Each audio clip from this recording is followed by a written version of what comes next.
యేసుక్రీస్తు నామంలో కాన్ఫరెన్స్ కాల్లో కూడొచ్చిన సహోదరులందరికీ నా హృదయపూర్వక వందనాలు చెల్లించుకుంటున్నాను. నేను అనుకోకుండా సిస్టర్ నాకు చెప్పారు కాబట్టి నేను దేవుడు నాకు ఇలా మార్నింగ్ నుండి ఒక ప్రేరేపణ కలుగుతుంది. ఈరోజు మా అన్నయ్యది కూడా డెత్ యానివర్సరీ. అంటే మేము ముగ్గురు అక్క చెల్లెలు, మా సొంత అన్నయ్య ఒక్క అన్నయ్యనే ఉండే.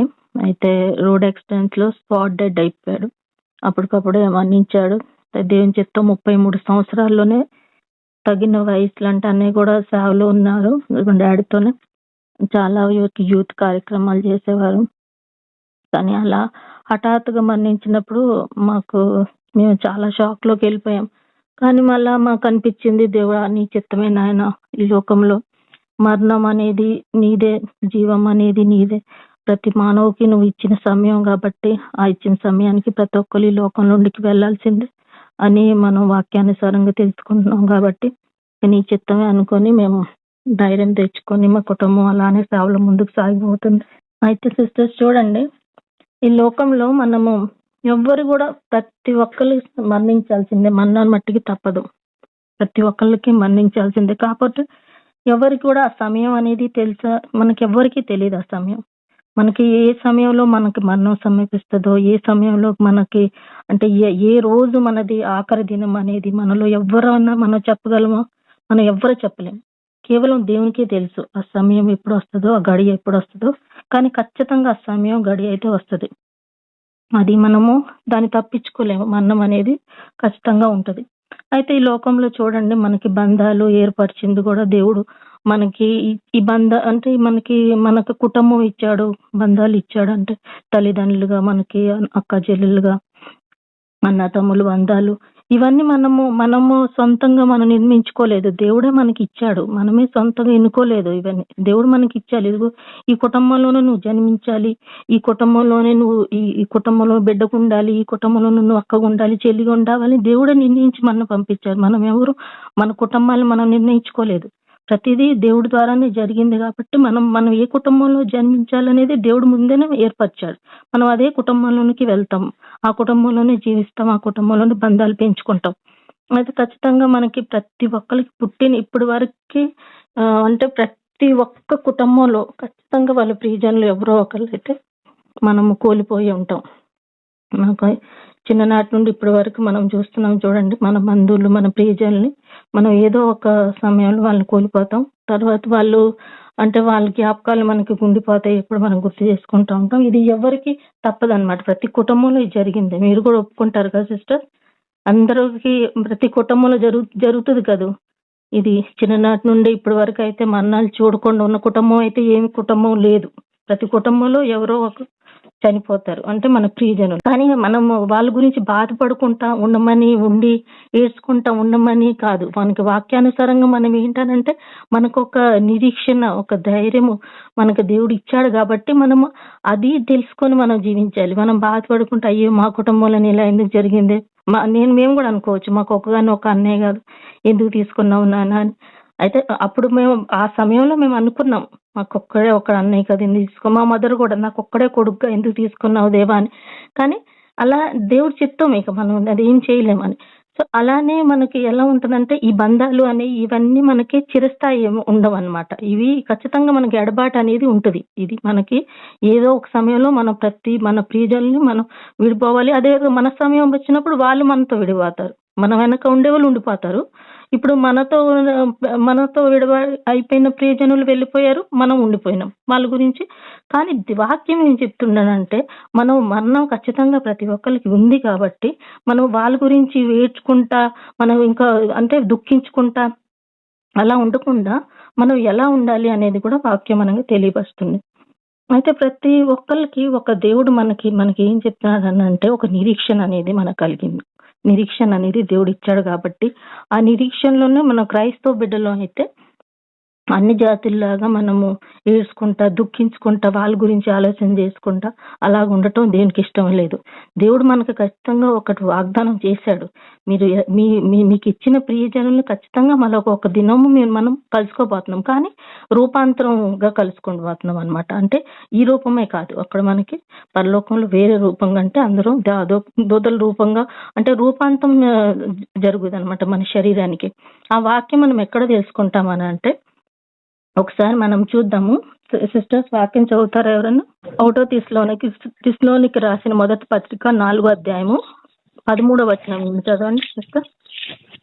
1వ తిస్సలోనికి రాసిన మొదటి పత్రిక 4వ అధ్యాయము 13వ వచనం చదవండి. సహోదరులారా, నిరీక్షణ లేదు ఇతరులకు మీరు దుఃఖపడకుండా నిద్రించుచున్న వారిని మీకు తెలియకుండా మాకు ఇష్టం లేదు. చదవండి సిస్టర్, చదవండి, కొంచెం ఇంకా చదవండి. మృతిపోయి తిరిగి లేచినని మనము నమ్మి అదే ప్రకారము యేసునందు నిద్రించిన వారిని దేవుడు ఆయనతో కూడా వెంటబెట్టుకుని వచ్చును. మేము ప్రభు మాటను బట్టి మీతో చెప్పండి అనగా, ప్రభు రాకడ వరకు సజీవమే నిలిచి ఉండు మనము నిద్రించిన వారి కంటే ముందుగా ఆయన సన్నిధి చేరము.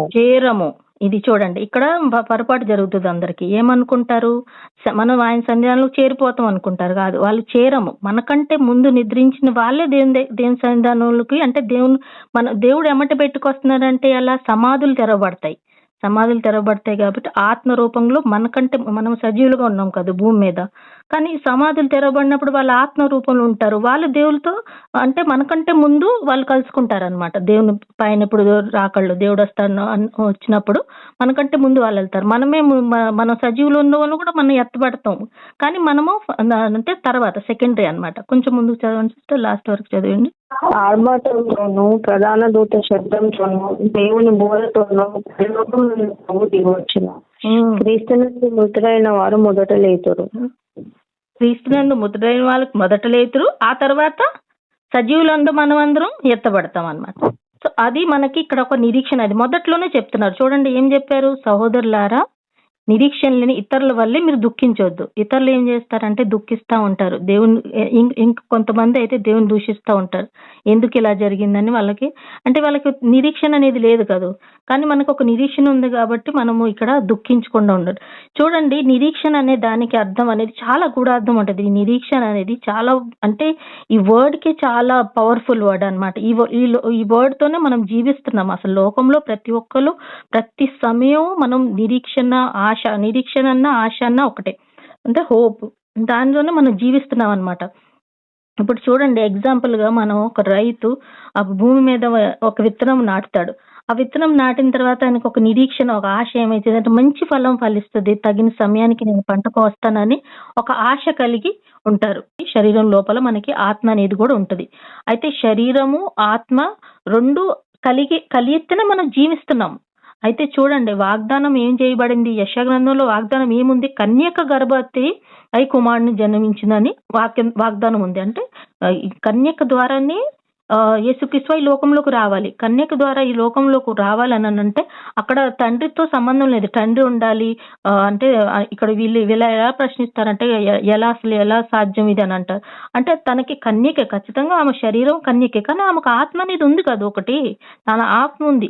ఆ ఆత్మని దేవుడు పరిశుద్ధాత్మ రూపంలో అంటే ఆమె పరిశుద్ధాత్మ కమ్ముకొని, అంటే పరిశుద్ధాత్మ రూపంలో మార్చుకొని ఆయన యేసుక్రీస్తు శరీరధారిగా ఈ లోకంలోకి వచ్చారు. మనం యోహాను సువార్తలో చదువుతాం చూడండి, ఆదియందు వాక్యం ఉండెను, ఆ వాక్యమే దేవుడై అంటే ఆ వాక్యమే దేవుడై ఆ దేవుడే మళ్ళీ ఈ లోకంలో 14 అంటే మనం 1లో అయితే చదువుతాము, ఆదియందు వాక్యం ఉండు, వాక్యము దేవుని యందు ఉందని ఫస్ట్ వచనం చదువు.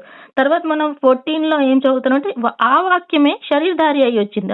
ఆ వాక్యమే శరీరధారి అయ్యి వచ్చినప్పుడు అది దేవుడు ఆ ఏ రూపం, అంటే దేవుడికి అసాధ్యమైంది ఏమీ లేదు. దేవుడు ఖచ్చితంగా అక్కడ ఆ దేవుని యేసుక్రీస్తు అని లోకంలోకి పంపించాలి. ఈ లోకంలో పంపించాలని అంటే దేవుడు ఒక మార్గాన్ని సిద్ధపరచాలి. అని అంటే ఇప్పుడు మనం మనిషి జన్మించాలంటే ఖచ్చితంగా గర్భం కావాలి. అందుకే దేవుడు ఒక పరిశుద్ధమైన గర్భాన్ని, ఒక పరిశుద్ధమైన కన్యకని, పరిశుద్ధంగా యేసుక్రీస్తు జన్మించాలి కాబట్టి అలా కన్యకని వెన్నుకున్నాడు, పరిశుద్ధమైన గర్భాన్ని వెన్నుకున్నాడు. అయితే దీంట్లో డౌట్ పడేది ఏముంది, దేవుడు మనకి అక్కడ మన ప్రతి ఒక్కరికి చెప్పాడు కాబట్టి మనకి ఒక నిరీక్షణ, ఆశ ఉండేది కాబట్టి మనకైతే తెలుసు. తెలియని వాళ్ళు అయితే ఇలా మూర్ఖంగా మాట్లాడతారు కానీ మనకైతే తెలుసు దేవుడు త్రియేక దేవుడు కాబట్టి తండ్రి, కుమార, పరిశుద్ధాత్మ కలయికతో ఈ కార్యాలు ఈ లోకమంతా సృష్టిలోనే వీళ్ళ ద్వారానే జరిగింది కాబట్టి వాళ్ళకి అసాధ్యమైంది ఏం లేదు. దేవుడికి అసాధ్యమైంది ఏం లేదు. దేవుడు ఏ రూపంలో అయినా తన కుమారుని లోకంలోకి పంపగలరు. కానీ అంటే ఒక పరిశుద్ధమైన కన్యక గర్భంలోనే దేవుడు రావాలి కాబట్టి దేవుడు ఆ కార్యం జరిపించాడు. ఇది మనము నమ్మాలి. మన క్రైస్తవులు మన అందరం నమ్ముతాం. అనేకులు ఈ రోజులలో అన్ని జాతులు కూడా నమ్ముతున్నారు. కానీ వాళ్ళకి డౌట్ అనేది అంటే చాలా రకరకాలుగా వాళ్ళు ఇది ఏంటంటే ఏమంటారు ఉమెన్ మైండ్ అన్నమాట. వాళ్ళకి ఏమంటే అతి తెలివి అయిపోయి ఇలా మాట్లాడుతూ ఉంటారు. కానీ మనం అందరం నమ్మాల్సింది ఏంటంటే శరీరము, ఆత్మ అది దేవుడు ఇచ్చింది కాబట్టి ఆ దేవుడు ఆత్మని ఏ రూపంలో కూడా ఎలా అయినా వాడుకోవచ్చు అని మనం ఇక్కడ తెలుసుకుంటున్నాం. అలానే యేసుక్రీస్తు వారు పరిశుద్ధంగా ఈ లోకంలో జన్మించారు. అది ఎలా అయితే ఆయన వాగ్దానం నెరవేర్చబడిందో ఈ లోకంలో జన్మించారో ఖచ్చితంగా అలానే రెండో రాకడలో కూడా మళ్ళీ వస్తాడు. అలానే వస్తాడు. ఇక్కడ మనకు ప్రకటన గ్రంథంలో కూడా మనం చదువుతున్నాం ఎలా మేఘాలపై వస్తాడు. యేసుక్రీస్తు వారు రాకడ గురించి ఎక్కడెక్కడైతే వాగ్దానాలు ప్రవచనాలు ఉన్నాయో అవి ఖచ్చితంగా నెరవేరుస్తాయి కాబట్టి మనం ఇది నమ్మాలి. అయితే ఇక్కడ మనం ఇంకొకటి చూస్తాము, విశ్వాసము, నిరీక్షణ. ఈ రెండు ఇందాక సోదరి చదివారు చూడండి, దాంట్లో విశ్వాసం అనే పదం కూడా వచ్చింది. ఈ విశ్వాసము, నిరీక్షణ రెండు ఒకే దారిలో అంటే మనం ఏం చెప్పుకోవచ్చు అని అంటే విశ్వాసం ఉంటేనే నిరీక్షణ ఉంటది, నిరీక్షణ ఉంటేనే విశ్వాసం ఉంటది. అంటే మనం చూడండి, మనం ఇప్పుడు సృష్టి అంతా దేవుడు నోటి మాటతోనే సృష్టించబడిందని మనం నమ్ముతున్నాం. విశ్వాసము కూడా మనం విశ్వసిస్తున్నాం కాబట్టి అది మనకి నిరీక్షణ కూడా అలానే. ఇప్పుడు విశ్వాసం అనేది ఏంటంటే మనం చూడలేదు కానీ నమ్ముతున్నాం. విశ్వాసం అంటే ఒక నమ్మకం.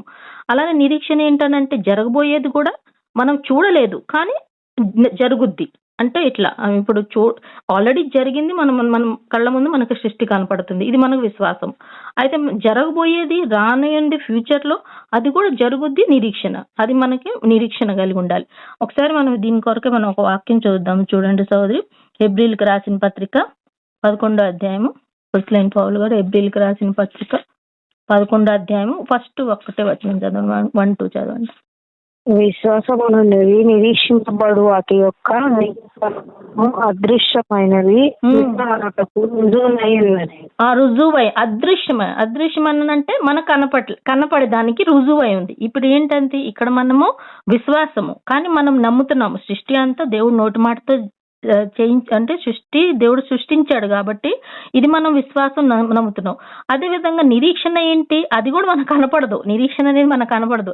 ఎప్పుడు జరుగుద్ది, ఎప్పుడు వస్తాడు దేవుడు, ఎప్పుడు మనం అందరం కలుసుకుంటాం, మన ప్రియజనులు ఎప్పుడు కలుసుకుంటాం, ఇది అని అంటే అది మనకి కనపడదు కానీ అది ఖచ్చితంగా జరుగుద్ది అనేది మనకి ఇది నిరీక్షణ. అంటే ఈ రెండు ఒకే దాంట్లో నడుస్తాయి అన్నమాట, ప్యారలల్ గా వెళ్తాయి అనమాట. విశ్వాసము, నిరీక్షణ రెండు ప్యారలల్ గా ఉంటాయి. అంటే మనకు కనపడేది మనము ఆల్రెడీ జరిగిపోయింది, అది విశ్వాసము, మనం నమ్ముతున్నాము. జరగబోయేది నిరీక్షణ, అది ఖచ్చితంగా అది కూడా కాలం వచ్చినప్పుడు జరుగుతుంది అని మనం నమ్మాలి.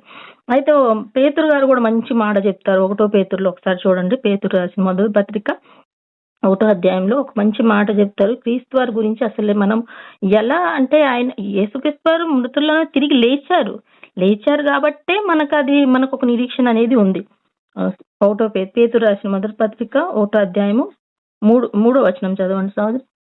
మన ప్రభువు యేసుక్రీస్తు తండ్రి అయిన దేవుడు స్తుతింపబడును గాక.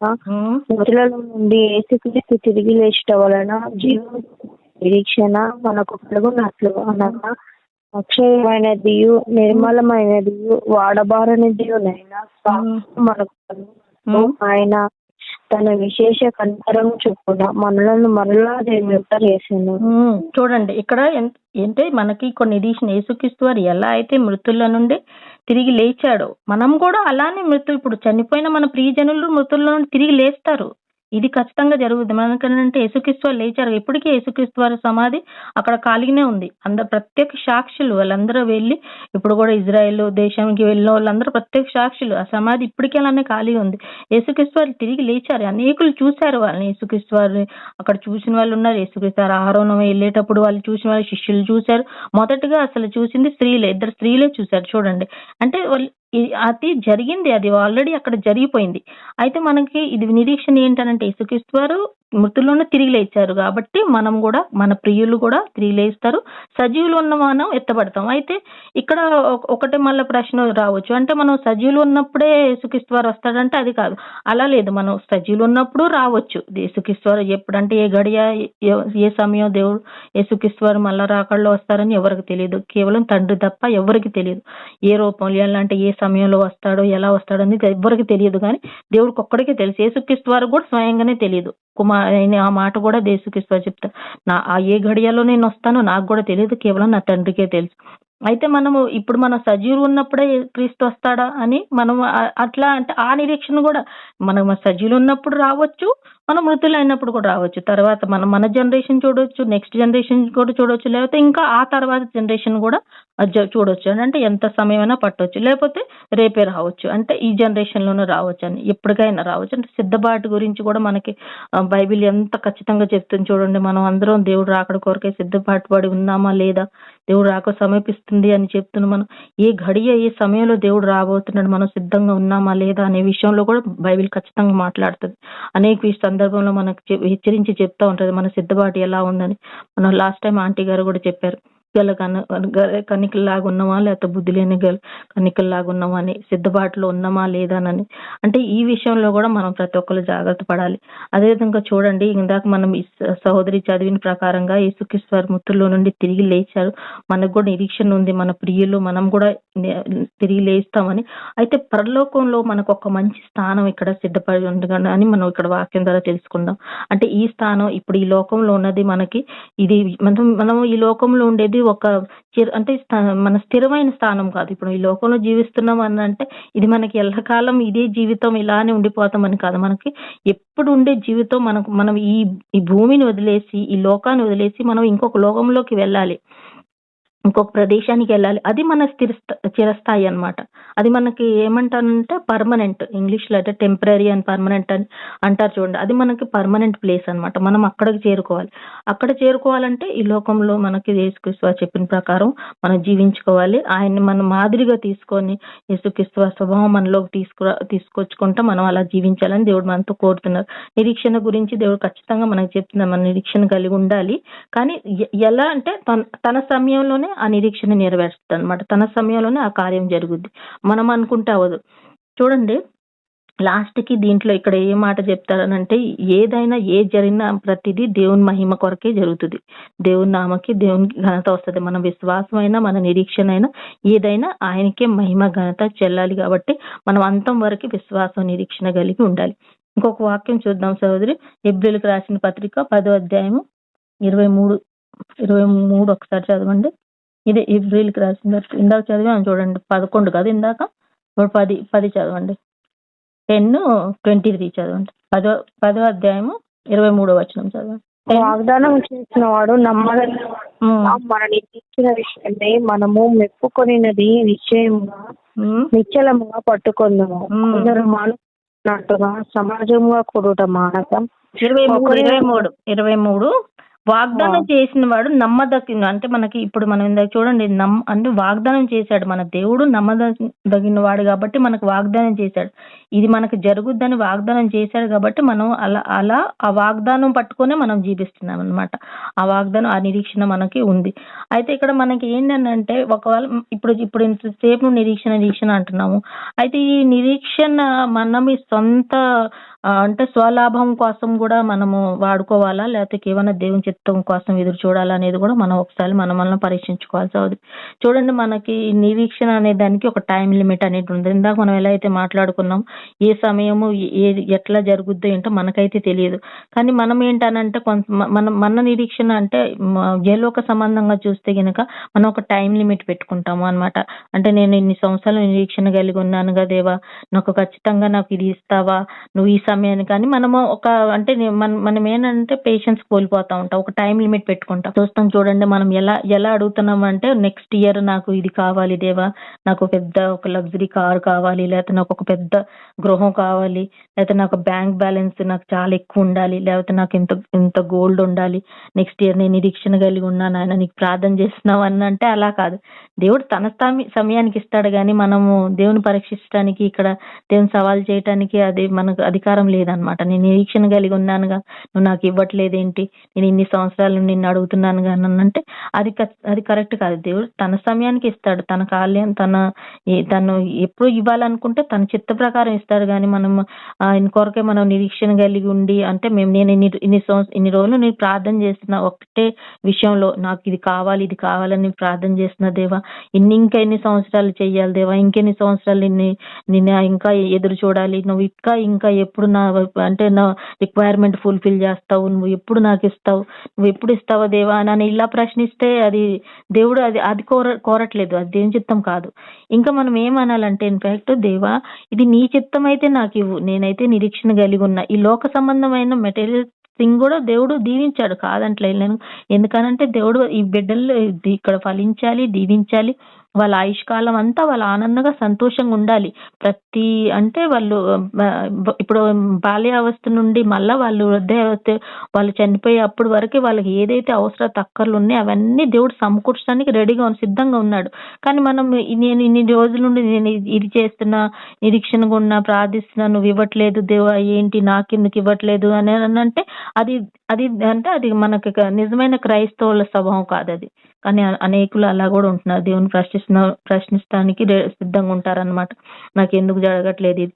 చూడండి, లోకంలో కూడా ఒక సామెత ఎలా చెప్తారనంటే, ఆశలకి హద్దు ఉండదు అనమాట. అంటే ఒకవేళ దేవుడు ఇప్పుడు మనం ఎన్ని రోజులు ప్రార్థన చేసినా మనకి కొంచెం ఇచ్చినా గానీ మనకు అక్కడతో ఆగము. ఇంకా నెక్స్ట్ దానికంటే పెద్దది కావాలి, ఇంకా దానికంటే పెద్దది కావాలి, ఇంకా ఎక్కువ కావాలని ఒక ఆశ ఎక్కువ. అంటే మనకి ఏమంటామంటే ఒక ఆశ అనేది మనకి అతి ఆశ అని అయిపోతుంది. అతి ఆశ అన్నమాట. ఒక ఆశ నిరీక్షణ కలిగి ఉండమన్నారని అదే పని మనం ఆశ పెట్టుకొని ఇంకా అతి ఆశగా పోతే అది దేవునికి ఇష్టకరమైంది కాదు. మనమైతే ఖచ్చితంగా ఆశ అయితే కలిగి ఉండాలి, ప్రార్థన చేయాలి, దేవుడు మనకి ఇస్తాడు, మనకి కానీ మన బిడ్డలు కానీ మనకు అన్ని ఇస్తాడు. కానీ మనం దాని గురించే అంటే దాని మీదే ఫోకస్ పెట్టుకుంటా, నాకు ఇది జరగట్లేదు ఏంటని మనం కొంతమంది డిప్రెషన్ లో కూడా వెళ్ళిపోతారు. అయ్యో నేను ఇన్ని రోజులు అడుగుతున్నానే నాకు ఇది జరగట్లేదు అని డిప్రెషన్ లోకి వెళ్ళిపోయి వాళ్ళు ప్రార్థనలో గడపాల్సిన సమయం అనుకొని ఆ వస్తువు గురించే, ఈ లోక సంబంధమైన వస్తువు కొరకై, లేకపోతే ఈ లోక సంబంధమైన ఏమైనా దీవెనల కొరకై దాని మీదే కాన్సన్ట్రేషన్ చేసుకుంటా ఆ మైండ్ అంతా ఖరాబ్ చేసుకుంటా వాడు చేసుకుంటుంటే అలా అయితే దేవునికి అది క్రైస్తవ జీవితం అయితే కాదు. అలా ఉండకుండా సహోదరి, మనం అందరం ఎలా ప్రార్థన చేయాలైతే ఎలా చేయాలని అంటే, దేవా ఇది నీ చిత్తం అయితేనే నాకు జరుగును గాక, నా బిడ్డల ఫ్యూచర్ నీ చిత్తం అయితేనే నువ్వు మంచి ఫ్యూచర్ నా బిడ్డలకు అనుగ్రహించు, నీ చిత్తం అయితేనే నాకు ఒక మంచి గృహాన్ని అనుగ్రహించు, నీ చిత్తం అయితేనే నాకు ఒక మంచి పెద్ద కార్ను అనుగ్రహించు, నీ చిత్తం అయితేనే నాకు బ్యాంక్ బ్యాలెన్స్ కానీ, నాకు గోల్డ్ కానీ, నీ చిత్తం అయితేనే నాకు ఇది జరుగును గాక నాయన. నాదైతే ఏం లేదు, సమస్తం నీదే నాయన. నా ఆర్థిక పరిస్థితి నీకు తెలుసు కాబట్టి నువ్వే సరి చేయి నాయన. నా ఆరోగ్య సమస్య నీకు తెలుసు కాబట్టి నీ చిత్త ప్రకారం నాకు సంపూర్ణ ఆరోగ్యాన్ని అనుగ్రహించి. చూడండి, ఆరోగ్యం విషయంలో కూడా మనం దేవుణ్ణి అడగాలి. దేవుణ్ణి ఏంటంటే, దేవా నాకు ఇప్పుడు ఇచ్చిన ఆరోగ్యం నాయన, నువ్వు ఇంత మాత్రం ఆరోగ్యం ఇచ్చావు, నీకు కృతజ్ఞతలు చెల్లించుకుంటున్నాను నాయన. సంపూర్ణ ఆరోగ్యం ఇవ్వండి దేవా, సంపూర్ణ ఆరోగ్యం ఇస్తేనే నీ కార్య నిమిత్తం నేను అధికంగా వాడబడతాను, అనేకులకు సువార్త ప్రకటించగలను, మంచి ఆరోగ్యం నాకు అనుగ్రహించిన, నాకు నా కుటుంబానికి మంచి ఆరోగ్యాన్ని. ఆరోగ్యం విషయంలో కూడా మనం కానీ నాకు నాకు ఇలా జరుగుతుంది, ఎందుకు ఆరోగ్యం నాకు ప్రతిసారి నాకు ఇలా అవుతుంది ఏంటి, అలా అవుతుందని కాదు దేవుడా, నాకు ఇచ్చిన ఆరోగ్యాన్ని కొరకే నీ కృతజ్ఞత. ఈ మాత్రం నువ్వు ఇచ్చావు. ఇంకా చూడండి, ఎంతో మంది ఉన్నారు, వాళ్ళు ఎలాంటి పరిస్థితుల్లో ఉన్నారు, హాస్పిటలైజ్ లో ఉంటారు, ఇంకా కొంతమంది అయితే వీల్ చైర్ లో ఉంటారు. చూడండి, అలాంటి వాళ్ళలో మనం లెక్క కట్టకుండా మంచిగా దేవుడు మనకి ఇచ్చిన ఆరోగ్యం గురించి మనం ఇదేమి కృతజ్ఞతలు చెల్లించుకోవాలి. అదే మనం సంపూర్ణ ఆరోగ్యం గురించి కూడా మనం ఆడుకుంటా ముందుకెళ్ళాలి. చూడండి, మనం ఈ నిరీక్షణ, ఈ విశ్వాసం గురించి మనం బైబిల్లో అనేకులు మనకు ఉదాహరణగా మనకు కనబడతారు. మనం నోహా గారి గురించి ఒకసారి చూస్తే గనక చూడండి వాడ కట్టడానికి నోహా గారు వాళ్ళు కట్టారు వాడ. తర్వాత ఆయనకి అంటే ఆ వాడలోకి వాళ్ళు వెళ్ళాక 40 దినాలు 40 రాత్రులు దాంట్లోనే ఉన్నారు. వాళ్ళు నిరీక్షణ కలిగి ఉన్నారు, ఆశ కలిగి ఉన్నారు. దేవుడు ఖచ్చితంగా వాళ్ళకి ఒక మంచి ఈ వాడను అంటే ఈ పరిస్థితి నుండి తప్పిస్తాడు, బయటికి తీసుకొస్తాడు. దేవుడి ఆజ్ఞ ఇస్తేనే వాళ్ళు ఆ వాడలోకి వెళ్ళారు.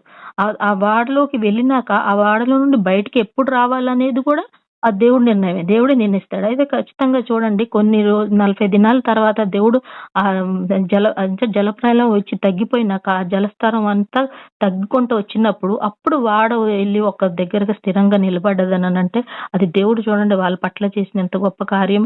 ఎందుకంటే దేవుడు ప్రణాళిక అది అట్లా జరగాలి.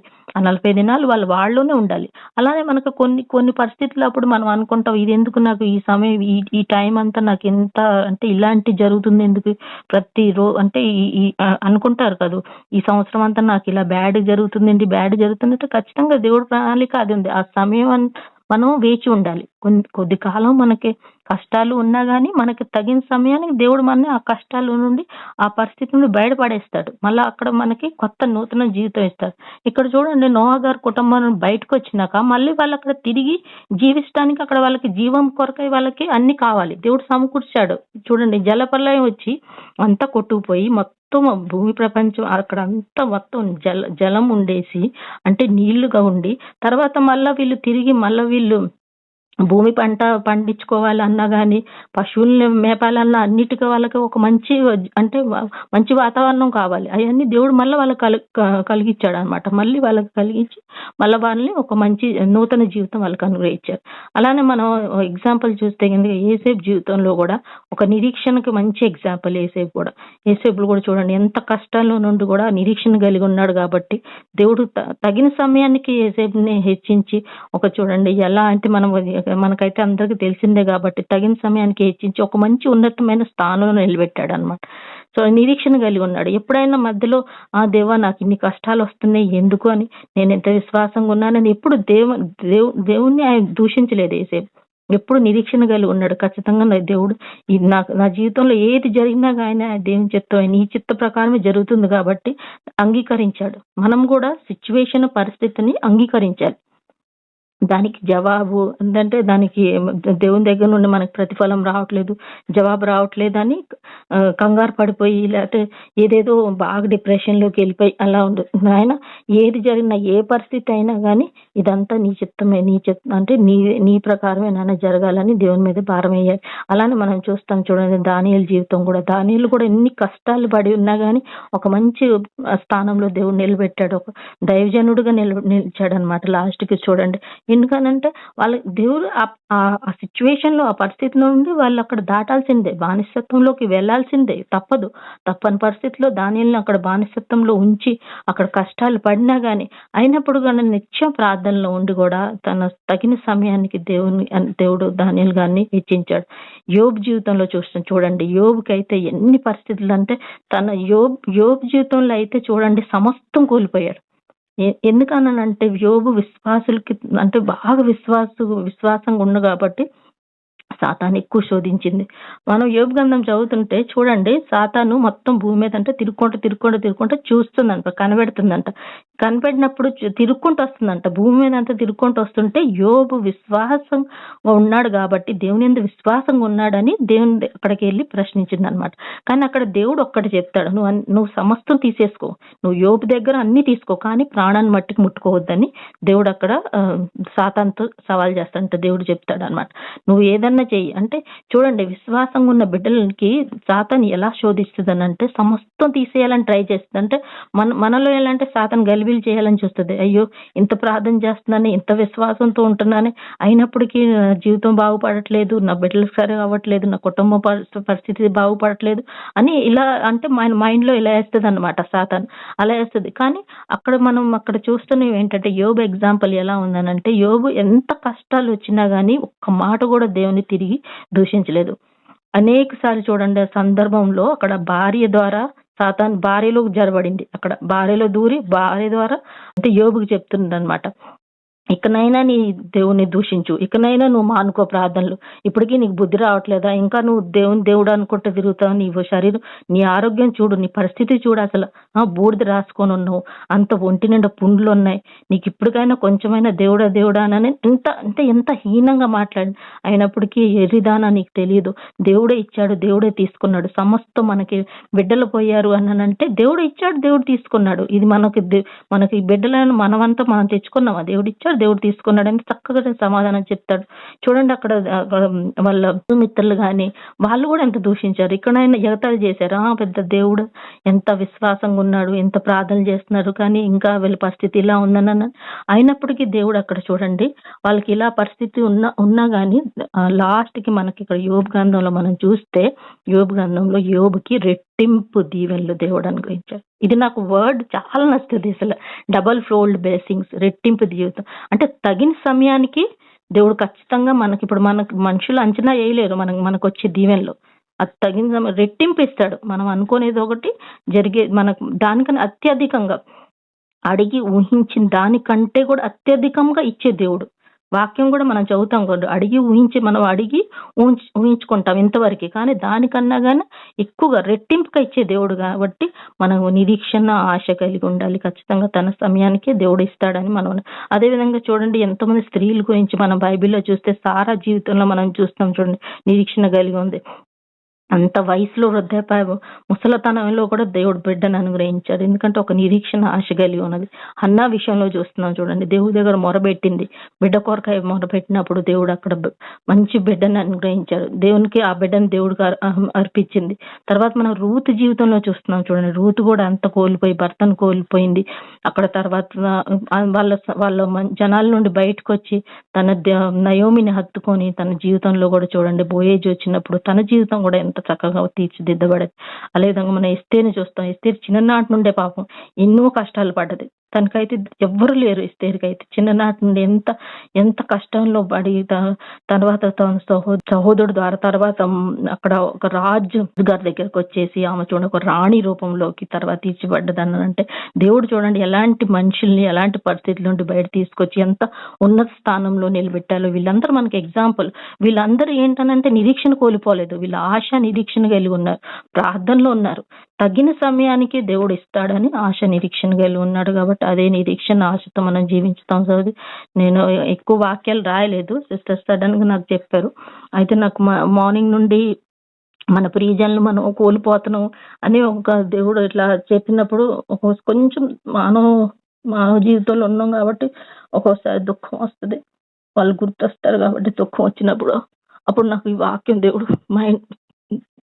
దేవుడు నాకు నా మనసులో, హృదయంలోకి పదే చెప్తున్నాడు అనమాట. నిరీక్షణ లేని తల్వలే దుఃఖించొద్దు, ఖచ్చితంగా అందరం మళ్ళా కలుసుకుంటామని దేవుడు నాకు ఈ వాక్యం నా మనసులో, నా హృదయంలో కలుగజేశాడు. అది నేను మీతో పంచుకున్నాను. నాకు ఇచ్చిన సమయాన్ని కొరకే దేవునికి వందనాలు చెల్లించుకుంటున్నాం. మీ అందరూ కూడా వందనాలు చెల్లించుకుంటున్నాం. దేవుని వాక్యాన్ని దీవించిన గాక. థ్యాంక్ యూ అక్క, మంచి వాక్యం చెప్పినాం. మీరు ఎట్లా నిరీక్షణ ఉండాలి, ఎట్లా ఆశ కలిగి ఉండాలి, ఎట్లా నమ్మకంగా ఉండాలి. థ్యాంక్ యూ సో మచ్ అక్క.